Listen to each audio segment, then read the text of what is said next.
everyone, it's Jennifer. And it's Jonil.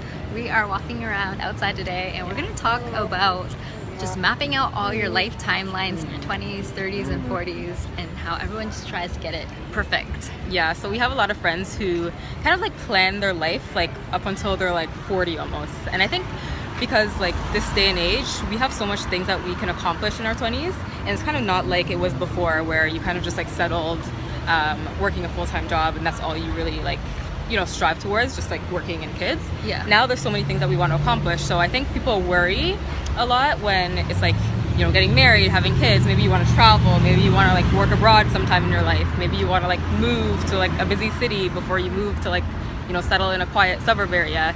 So it's just like so much that you want to fit in and you just worry about how are you going to fit it all. It's not exactly a bad problem because I think we have so many opportunities right now. The downside of that, of course, is that there's so many options and everyone wants to do it all. And I think when you see some people looking like they've done it all, you're almost like afraid that you're going to miss out on certain things in your lifetime. Yeah.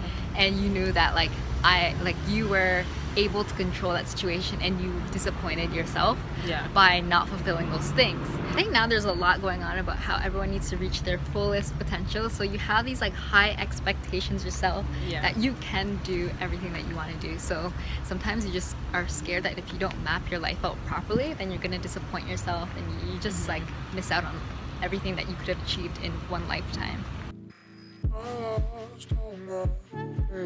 When you have a really long timeline, so let's say you're planning like, you know, 10 years out and fitting in every little like piece of your life, it's like not the best idea because your mind can totally change by the time 10 years comes around. Like if you think about yourself 10 years in the past, you're probably not thinking the same things as you are now. So you're really planning things that you don't have that much control over, and so you're less likely to achieve every single thing that you plan out, and you're setting yourself up for a lot of disappointment if you plan that far out as well.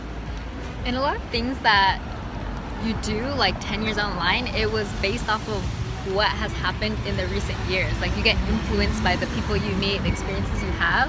So it's almost like, how can you plan for those things? I think 1 to 2 years is sufficient because you're actually controlling what's controllable.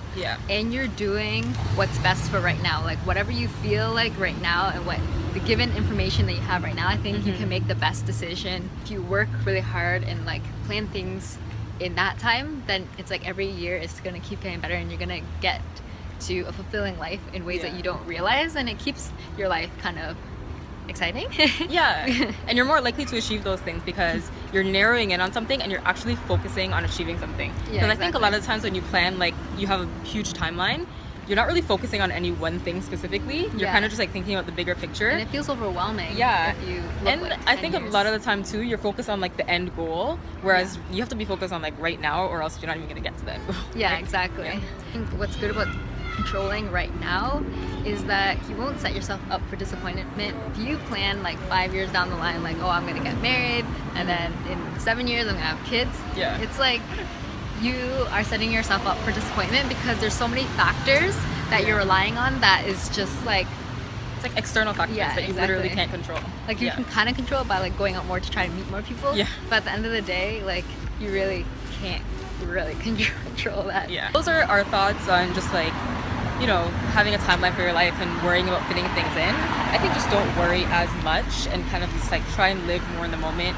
plan like a year or two out so you have more control. So let us know if you're one of those people who was worried about fitting a lot of things into their timeline and what you were kind of worried about. And now that you've seen this video, what are some of the things that you're going to narrow in on and really focus in the next like 2 years, let's say. If you like the video, give it a thumbs up and make sure to subscribe to us for weekly videos. See you next week. Bye. Like maybe if you asked me that like 5 years ago, I would say I would want to move in before I was married because I kind of want to test things out and like what happens if